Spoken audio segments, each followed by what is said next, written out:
So, periodized nutrition refers to the strategic combined use of exercise training and nutrition, or nutrition only, with the overall aim to obtain adaptations that support exercise performance. So that was the definition provided by Asker Ukondrup in his paper back in 2017. But basically, periodized nutrition is planning nutrition to make sure that the diet best reflects and supports training and competitive objectives to maximize adaptations, performance, and recovery. So, as many of you will know, periodization essentially just means planning. So, it's just planning the diet to align best with training and competitive objectives.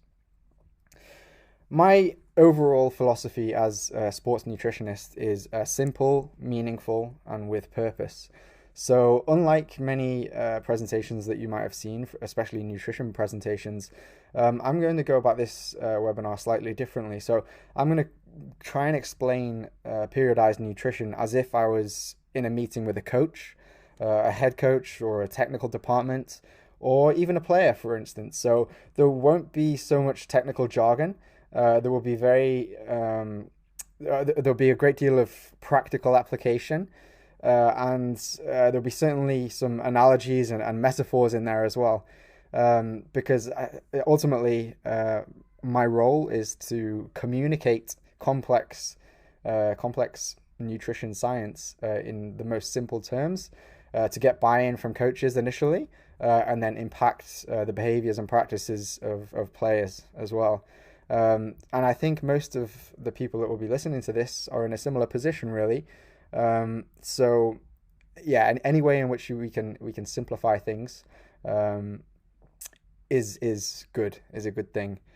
So yeah, my philosophy: simple, meaningful, and with purpose. So, with that in mind, yeah, that leads us on to the webinar itself. So there won't be so many references. There'll be a few, obviously, references to evidence or research, but it will be very much layman's terms, if you like.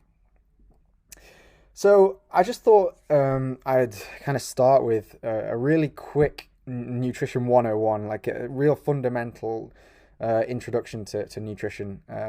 Most, if not all, will know this, but I think it's to set the scene and yeah, develop that fundamental understanding, or refresh that fundamental understanding. I thought it would be quite useful to have this in the first few slides. So essentially, we eat food. So food contains nutrients, fiber, and water. So those nutrients can be also classified as macronutrients, so large nutrients, and micronutrients. Fiber is used to support digestive processes primarily, although the fermentation of fiber can actually produce short-chain fatty acids, and they obviously have an energy component. But primarily, fiber is related to digestive health and such like, and obviously water.